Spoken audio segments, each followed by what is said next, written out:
like we would have had them split up, and we could have potentially just like run away from them and perhaps like rob the last one or something like that. Like, yeah, I mean, I'm also, I mean, there were some couple ideas that I can think of that get you out of it. I'm also trying to, and I don't know if this is gonna work, and if it ends up not being fun, like we can totally change like how we do stuff. But you know, everyone always assumes that, not always, but you know, usually everyone's like, in most sessions, that fighting is the answer. I mean, you could have paid the 2 gold and got away. Yeah, but if everybody we meet, we get charged 2 gold, and we're not making any gold, we're gonna have a problem. Well, and Right, I also no, but thought that's... gold per person, so I was like, we don't fucking have that.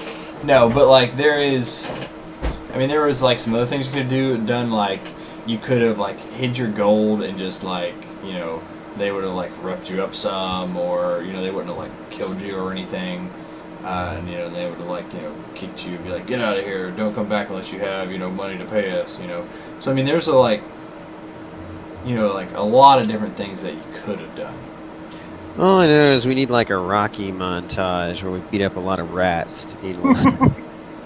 Well, I mean, if Corey had dropped his 29 hit dice of sleep on him, I think it'd have been fine. We'd just walk away. Well, here's the other thing, just to think about. my 29 hit points would have taken down maybe one of them. Probably not, though. What? I mean, unless they have 30 hit down. I mean, I did 11 points of damage to the one guy, and it didn't seem to phase him. The other guy got hit somewhere. He got hit by his buddy pretty hard, which whatever that means. And then, you know, Billy got a solid hit on him. So maybe that guy could have been slept, maybe. Unless she's like rolling at 100 hit point thug, and we're like, whoa, we're seriously, we need to go find some rats somewhere to go bully. I mean, yeah, from like a role playing perspective, like that's just not how Durka rolls anyway. Like this is a good in character learning experience for your characters. That like Durka doesn't roll with the I'm gonna attack people, because it just doesn't work. All of her skills last for like a minute. They're basically like, I'm just long enough to run away, and then I hope I never meet you again. Well, like I was saying before, like just to think out loud, the purpose of D&D and having encounters is it's a challenge rating. Challenge being the operative word. It's supposed to be a challenge, but not an impossible, insurmountable task. But I think we're not. Well, right, but that's the thing is... Well, let me finish. If you send 3 guys after us that have that amount of hit points, like, we're going to fail. Well, you assume that the baseline of the denominator is always, well, if we get into a fight, we need to be able to win. And what I'm saying is, my actions. I tried 2 different things to be able to avoid conflict, to be able to avoid combat. Both of which failed. Even though one of them succeeded for what would be a medium difficulty, I still failed. So if a medium difficulty fails, and you know, I have to assume that, like, you know, if I try one thing and I just rolled shitty and that's fine, I roll a second thing and I roll above average and you'd be able to surpass what would be a medium difficulty and still fail, I only had one option left. Well, yeah, but that's the thing. Like, that's the thing about being an underdog, right? Like, even, like maybe the fight was the hard, and what you tried was the medium, and you failed. Like, that's just... I didn't, though. I tried the medium, and I succeeded. Well, no, so what you tried to do was convince him that I didn't have any money. Or no, you tried to convince him that you were going to get the money. And so he's like, all right, sounds great. We're going to follow you. Yeah, that's... I don't think... I think that the whole point is that, like, there are going to be things that are hard and we are going to fail, and we definitely like partially failed tonight, and that's also like, I don't consider that, I don't think that encounter was probably classified as hard. It probably is classified higher than hard, is my guess. I mean, either way, like, we're intended to fail and we failed. Like, I look at us as living in West Africa, man. Not every day is going to be like a success. Some days you're just going to have to get Ebola or live under a rock. I mean, I can tell that I'm getting some negative feedback. Oh. Like, if it's... My idea for this was that... Well, because if... I remember here's the thing. At a higher level than us. Right, so yeah, here's the thing. If I make it such that you will always, have it within a medium or maybe even a couple hard difficulties in a fight, then it's always just going to be like, oh well, this is we can probably beat this in a fight, so why are we going to try anything else when we can just fight?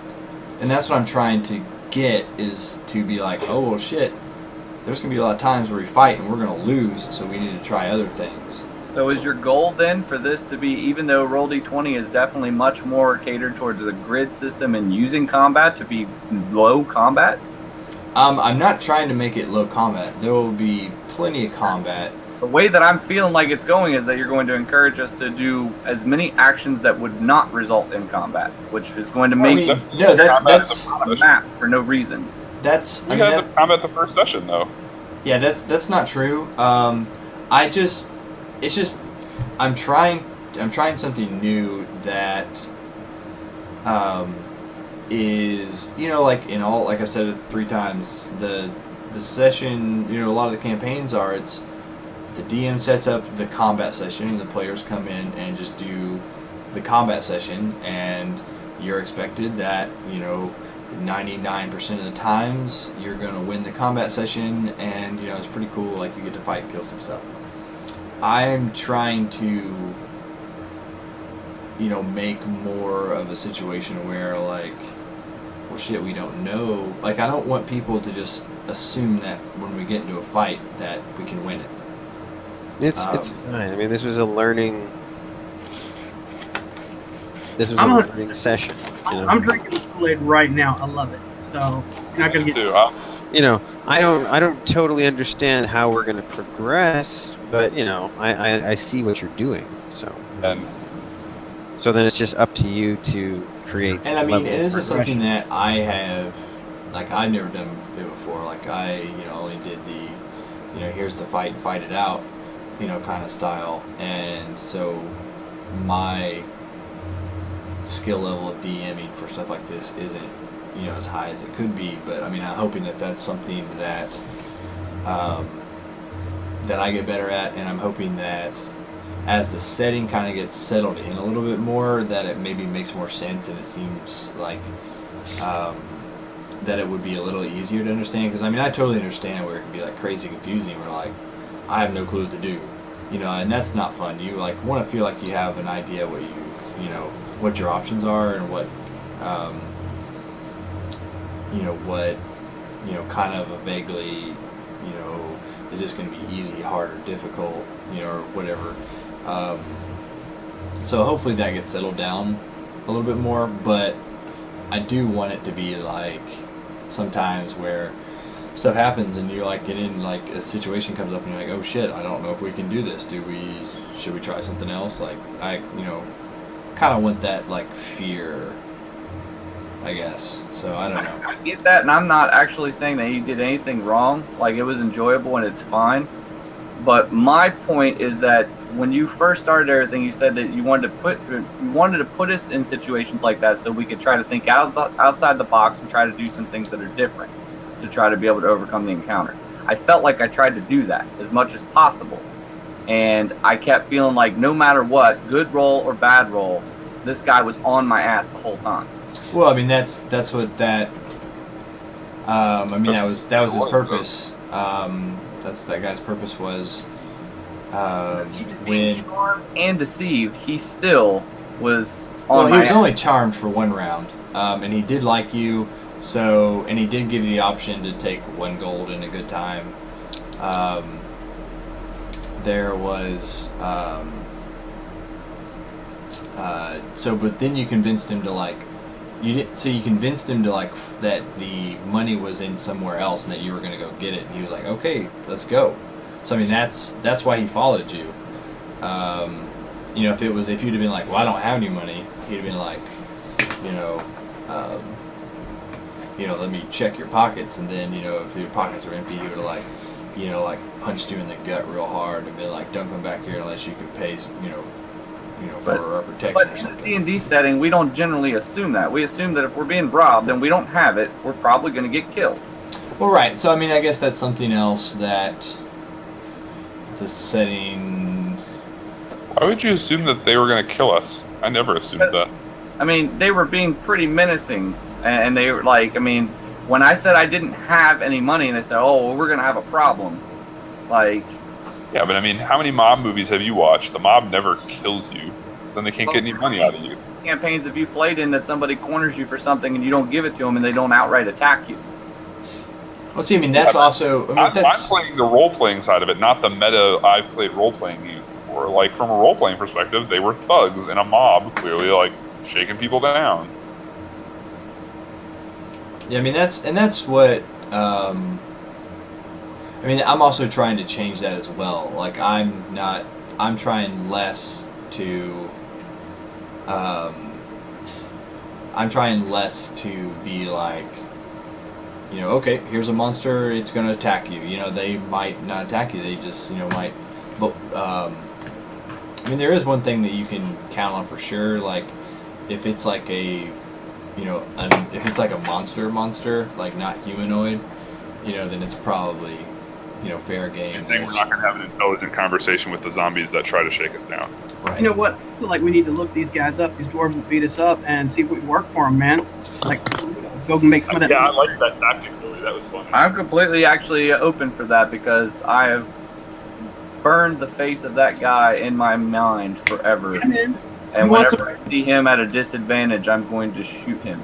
Hell yeah, man. Yeah, something tells me we need to start a page on the wiki called "People That We're Going to Kill." And Guy 3 is on it. All right. Well, so yeah, I will definitely reflect on the session and, you know, think over some stuff that we talked about to make Well, I it. want to reiterate, I don't think he did anything wrong. Well, I mean, there are definitely. I felt like the DCs for pretty much everything were tough.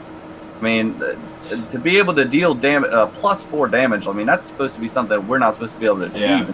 Like, you know, we're like really high level. That's all right. And I mean, you know, having an AC like that means that they're more than thugs because they're able to afford what, at least half plate. So I mean, these guys, like, not to, you know, tip my hand, but they were challenge rating 3. So. The other thing too is that I look at us like, let's say they were first, those guys were first level thugs or whatever. I feel like maybe we are almost 0th level commoners, and I'm very, very cool with that. Like, I like the fact that maybe even your average thug would be a challenge for us. That's cool. Like, you guys, if you catch one of these thugs out by themselves, like, you guys would be able to beat them down. Maybe. I mean, eventually, but all he needs to do is get a hit. I mean, if we didn't have the disadvantage shield, he'd be taking us down. it's one mostly Right. that really was bad. Because like an 18 to hit, I mean, I can't do. I have like a 25% chance at best to hit that. Yeah, so I mean, but that's what I'm saying. Like, I'm trying to. Hard so, like, to encounter. yeah, so I mean, you guys got. So that's what I'm trying to do is make a setting where it's like, okay, you guys got beat up by these, or, you know, robbed by these 3 guys, shook down by these 3 guys, but you do have these guys' minds, you know, their faces burned in your head, so you just, like, hang around town, wait till you see one of them by themselves, and, like, shank him, you know, as, like, 5-on-1. You know, that's the kind of, like, setting that I'm trying to, you know, that's the kind of setting that I'm trying to, like, make to where, like, yeah, you guys get fucked sometimes, but, you know, you, like, It's also a chaotic, evil world that we like can you, basically yeah, like go you wait around and, like, you know, give a good return fucking. You know what I mean? for return. So I mean, and that's difficult because I know that it's not, like, fun to just get screwed, because that just doesn't make for a fun game. But it's hard to make a setting, like a harsh setting, you know, where, like, you're always going to end up on top. You know what I mean? So I'm still trying to get a good balance. But dude, it's gonna be so delicious when we shank these things later. See, I mean, that's another thing. Like, that's okay. So that exactly, Billy, is why I wanted to do this setting. Was because there was a lot of times, you know, my last campaign, you know, you were like, we'd have a fight and we'd win. Be like, yeah, we killed the monster. But, like, you know, if you get these guys robbed you now, like, when you, like, kill one of them, or if you do kill one of them, you're gonna be like, fuck yeah, we got that asshole. You know what I mean? So it's like, I feel like it'll be sweeter than actually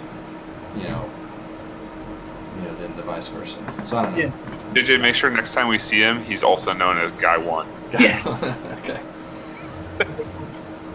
One more So, yeah. book, but I Yeah. appreciate it. See you next week. All right, Yeah. cool. Hop off here too, guys. I'll talk to you guys later. Later. All right, so yeah, John, I will do a better job of. So I will narrow down the scope of what, like the threat level perceived, so that it's not. I mean, that was just the main thing. When you said he had shitty metal armor, I was like, that sort of gave me the impression that he was. Because I feel like mine's in decent condition, you know? Right. No, yeah, no, that's. Shitty metal armor. It made me think of like Fallout when they're wearing like hubcaps and shit like that. Right. Yeah. No. Then I'll do. Which So that's also something. changed my action, because when I was in that house and he moved away to go see what was going on, I could have just went out the back door and ran away. Right. You I know, mean, maybe would've- there's a way to. Maybe there's a way that we could essentially con something. I mean, not like a true con, like, you know, this is going to be a hard fight, but just sort of. I mean, the fighter has something where you study someone for a minute eventually, and then they're like, you know, literally if certain stats are higher, but just sort of a general sense of like, do I feel intimidated? I don't know. I mean, like, Right. Yeah, and that's something else. Like, we don't know the setting a whole lot, so and that's. I guess I should probably do a better job of, like, I guess, playing the setting. But so, like, as the setting progresses, and if you all hang out in that part of town a little bit more, like, you'll learn more about, like, you know, the gang that's shaking people down, and like kind of providing protection, and like, you know, what kind of their, like, you know, influence is, and like who are the big shots and who are the little just creepers. You know what I mean? And so I think it'll get better with some time. Yeah. Once we get a better understanding, And of it how is, everything it's, is. it is, I mean, it is pretty difficult to like make a good balance of what's possible. So yeah, just have some. well, I mean, at the very least, you know, I'm going to be a lot more cautious now, regardless of how you describe something. Yeah. Yeah. All right. on the other hand, even if you had described them as in like full plate that was like titanium and like sweet, I probably still would not have done anything different other than once I had lured him to that house and he had been distracted, I would have ran other than attacking him. Yeah. But So, I mean, that otherwise, was- everything I thought did- about running because they were dwarves and I can outrun them. I thought it'd be fun. Yeah, it was honestly a good idea, Martin, to like get them away, and then I thought that's what you were gonna do, was like distract him and then run away. I was like, you know, that will work. Like, that's what he was doing. That's what he was like getting set up to do. Yeah, and if they hadn't been in combat and like I said, and if I had actually understood that he was like Yeah. pretty much outweighing us, I probably would have just been like, all right, you didn't see me, and to the like beefcake guy, and just ran out the back door. But you know, Right. when they were over there fighting them, I was like, okay, well, Corey had done his acid splash, and they were attacking. I was like, well, they've done some pretty crappy rolls, but they'll get him. All I got to do is take out this one guy, and he isn't expecting me to attack, so I'll just throw this out, maybe get the disadvantage. Yeah. And, you know, in addition to being hexed and me doing pretty good damage, I was like, oh, I'm going to do it. When I hit 11 damage, I was like, oh, if that doesn't take him down, the next one will. And Right. then, you know, and then he comes up and max damages me with a +4, and I'm like, oh, fuck. Like, Yeah. I couldn't survive that. Cool. All right. Yeah. Well, I got some good. You don't have to change the setting on our account yet or anything like that. We're still learning what Yeah. your intent Well, is. right. No, I Think- got you, and I'm going to continue with the setting. But like you said, I mean, there are definitely things that I can improve on, and so like we can Yeah. work on. I would not change anything other than your descriptors. Everything else was fine, and it meets the kind of setting that you're wanting, and that's just fine. I think it's just important that in a setting where we're expected more often to deal or run away or deceive or things like that, like Right. avoid combat, we really need to understand our surroundings really well, Makes sense. Yeah. because we need to be able to gauge. Because sometimes, like with the rats, you're going to want us to engage in combat. What if we'd all been like, you know what? No, these are rats. Like, rats will fuck us up. We better just run away. Like, yeah, I mean, it'll be super boring if like you'll never actually do anything. I mean, that's definitely what I don't want that to happen. But I was also thinking like, you know, well, if you didn't want to fight the rats, you could like, you know, find some like kerosene or something and pour it down the hole and light it on fire, or, you know, stuff like that. But I don't know. But combat is definitely something that you all will have plenty of. Yeah, I mean, it's hard to have like a good balance, and I'm working on it. So I think once I get better at it, it'll be more clear, like this. It'll be more clear the setting, and you'll be able to make, you know, a better determination of what you can do, or what your options are. But all right, I gotta get to bed. All right, later. Thanks for the game. Yep. See you guys. Later.